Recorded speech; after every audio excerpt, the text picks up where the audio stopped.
بزرگوں سے بھی التجا کروں گا، والدین سے بھی، کہ آج کے جوان کو سمجھیں۔ ہم سے غلطی ہوتی ہے، ہم جوان کو سمجھ نہیں رہے ہیں۔ ہم اس جوان کو اپنے زمانے کا جوان سمجھتے ہیں، جبکہ مولا متقیان خود فرماتے ہیں جو تمہاری اولاد ہے یہ آنے والے دور کی ہے، اس کا زمانہ الگ ہے۔ لیکن ہم جب اپنے بچے سے بات کرتے ہیں یا کچھ نہیں، آپ کو نہیں پتا، تمہیں نہیں پتا، ٹھیک ہے، آپ کا تجربہ اپنی جگہ پر، آپ کی ساری باتیں ہیں، آپ کا احترام، لیکن یہ کسی اور زمانے کا جوان ہے، اس کی ریکوائرمنٹ کچھ اور ہیں، اس کی ضرورتیں کچھ اور ہیں۔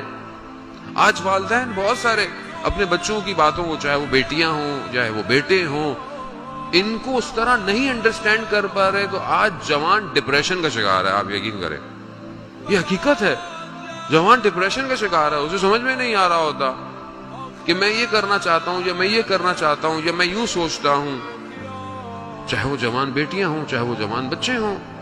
پہلی بات تو ان جوانوں کے لیے کہ بہرحال موقع نہیں ہے، لیکن بہرحال آپ کوشش کریں کہ ان کی جوانی میں ان کی شادیاں کروائیں، پہلا کام یہ کریں۔ کیوں؟ کیونکہ دشمن پوری کوشش کر کر ان کے نفسوں کو خراب کر رہا ہے، کوشش پوری کریں۔ بہرحال کیوں؟ کیونکہ اس جوان کو کمال پہ پہنچنا ہے، تو ہر وہ راستہ جو اسے تباہی کی طرف لے کے جا رہا ہے اس کو بند کریں اور اس سے بات کریں جوان سے۔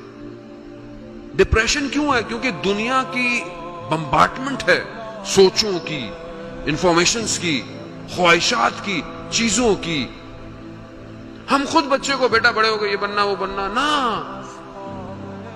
بچے کو بڑے ہو گئے یہ نہ بتائیں تم نے پیسہ کمانا ہے، نہ، بچے کو یہ بتائیں کہ بیٹا تم نے خوش کیسے رہنا ہے، یہ سکھائیں اسے۔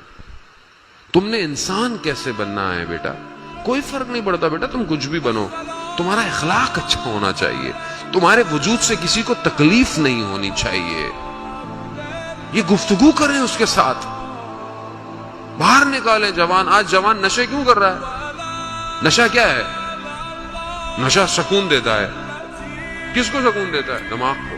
کیسے سکون دیتا ہے؟ سن کر دیتا ہے، اسے پتہ ہی نہیں ہوتا وہ کہاں ہے، یعنی اس کو حقیقت اس کے آگے چھپا دیتا ہے تو وہ سکون میں رہتا ہے۔ کیوں وہ تنگ ہے اس حقیقت سے جو اس کے اطراف میں ہے؟ کیوں وہ غافل ہو جاتا ہے؟ جب آپ اس کو صحیح طرح بات کریں گے، اس کی ٹریٹمنٹ کریں گے، اس کی کاؤنسلنگ کریں گے، تو یہ جوان کبھی کسی نشے کا شکار نہیں ہوگا۔ اسے لذت خدا اور عبادت خدا میں ملوث کریں، اور وہ تبھی ہوگا جب میں خود عبادت کروں گا، تبھی تو یہ عبادت کرے گا۔ جب بچہ ساری زندگی یہ دیکھتا ہو کہ میرا باپ فجر سے پہلے ساری زندگی اٹھتا رہا ہے، تو خود اس کو بھی ہوگا کہ میں کب بڑا ہو کر تہجد پڑھوں۔